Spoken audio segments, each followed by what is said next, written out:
अकोल्यात प्रकाश आंबेडकर यांनी RSS विरोधात आक्रमक भूमिका घेत आंदोलनाचा इशारा दिला आहे।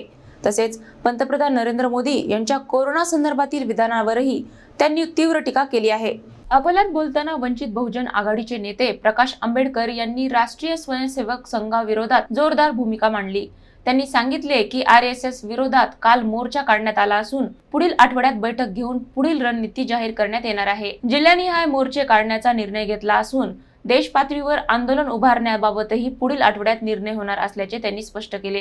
दरम्यान पंतप्रधान नरेंद्र मोदी यांच्या देशात पुन्हा कोरोना संकट येऊ शकते या विधानावर प्रतिक्रिया देताना आंबेडकर यांनी तीव्र शब्दात टीका केली। त्यांनी मोदींच्या या वक्तव्याला वेड असे संबोधत सरकारवर निशाणा साधला। या विधानांमुळे राजकीय वातावरण तापण्याची शक्यता व्यक्त होत असून आगामी काळात या मुद्द्यावरून राजकारण अधिक रंगण्याची चिन्हे दिसत आहेत। पुढच्या आठवड्यात आमची बैठक होणार आहे। त्या बैठकीमध्ये असं ठरवलं जाईल। फक्त काल एवढंच ठरलं की जिल्ह्यामध्ये मोर्चे काढायचे ठरले।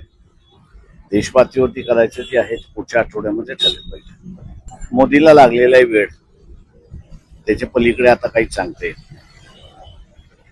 त्याला। माझ्या याच्यामध्ये लहानपणी आम्ही असताना टायफॉइडची साथ बघितली, मलेरियाची साथ बघितली, त्याच्यानंतर अजून एक आजार आला होता त्याची साथ बघितली, येलो फीवरची साथ बघितली।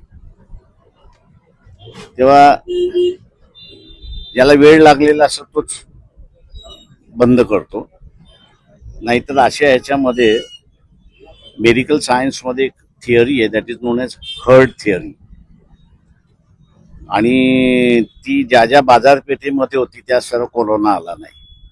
ते मोदींनी त्याच्याकडून शिकावं असं फक्त एवढं सल्ला आहे।